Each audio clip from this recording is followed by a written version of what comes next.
toutes les paraboles de Jésus dans les Saintes Écritures, celle qui parle le plus d'humilité est celle du pharisien et du publicain priant dans le temple.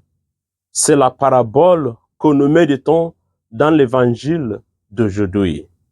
Bien-aimés dans le Seigneur, le thème de notre méditation en ce 30e dimanche de temps ordinaire année C, c'est l'humilité et la grâce. Dans l'évangile de ce jour, le pharisien était plein de lui-même en s'adressant à Dieu et s'indignait devant le publicain. C'est déjà un double péché. Soulignons d'abord que le pharisien avait raison dans tout ce qu'il disait de lui-même et que ses actes de piété étaient preuve de sainteté en leur temps. Mais ce péché était qu'il était rempli d'orgueil, puisqu'il se voyait digne. Ainsi, ces gestes de piété n'étaient pas pour réparer ses propres péchés, mais comme un signe d'accomplissement personnel, d'autoglorification et d'autojustification. C'est la raison pour laquelle il s'estimait lui-même comme l'étalon pour juger une autre personne. La charité fraternelle exige que nous condamnions le péché et que nous prions pour le pécheur et ne le condamnons pas, puisque nous ne savons pas pourquoi il se retrouve dans ce péché-là. Les jugements humains ne peuvent jamais être parfaits, puisque nous nous arrêtons seulement au péché commis, tout en ignorant quand la réconciliation avec Dieu a lieu. De notre côté, le collecteur d'impôts s'est tenu très loin, s'est accusé en se frappant la poitrine comme signe de profonde contrition. C'est ce que le psalmiste appelle un cœur brisé et broyé, un cœur humble et pauvre. Nous ne savons pas ces autres péchés, mais nous savons qu'être collecteur d'impôts en ce moment-là était considéré comme un péché grave, puisqu'il s'agissait d'une trahison à la patrie, étant donné qu'il collectait les impôts pour les Romains qui les colonisaient en ce moment-là. Et aussi parce que très souvent, ces collecteurs d'impôts ne sont pas honnêtes. Donc, un collecteur d'impôts est considéré comme un pécheur public, au même titre qu'un prostitué. Cependant, nous ne pouvons comprendre la condition de ce collecteur d'impôts aujourd'hui que si nous nous sommes déjà trouvés dans une situation où nous retombons dans le même péché autant que nous le regrettons.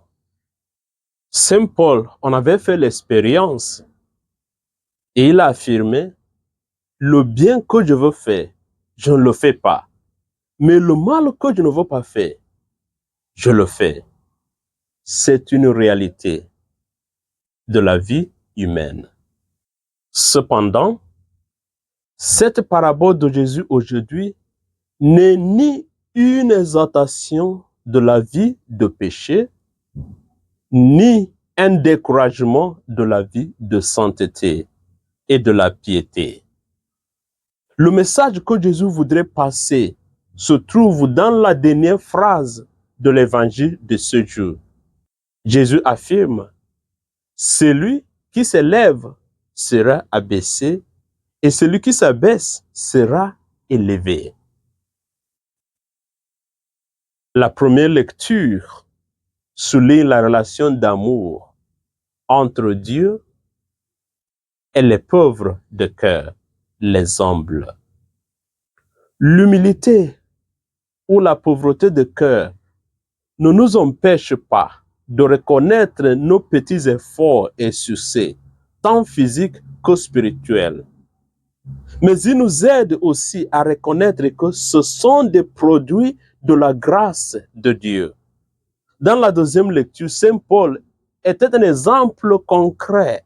Il était content en revoyant ses parcours, tous les efforts qu'il a fournis, ses exploits spirituels et les récompenses qu'il attendait.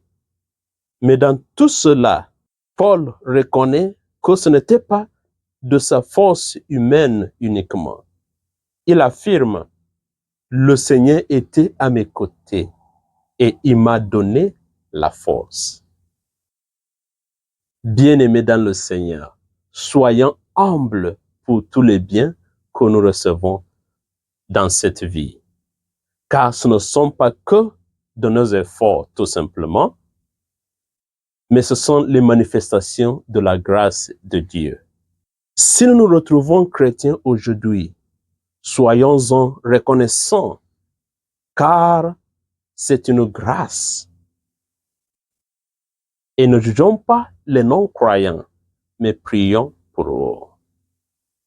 Si nous ne souffrons pas d'une addiction, soyons-en reconnaissants et ne jugeons pas ceux qui en souffrent, mais prions plutôt pour eux. Si nous menons une vie de sainteté par rapport aux autres, ne les jugeons pas non plus, mais prions pour eux. Si nous enregistrons des succès dans n'importe quel domaine de la vie physique ou spirituelle, ne jugeons pas ceux qui ont échoué, mais prions pour eux, car tout est grâce, comme le dit Saint Paul. Chers frères et sœurs dans le Seigneur, prions aujourd'hui que Dieu nous accorde l'humilité physique et spirituelle pour que nous nous rendions compte que c'est la grâce qui nous porte et que Dieu bénisse sa parole dans notre cœur. Au nom du Père et du Fils et du Saint-Esprit. Amen.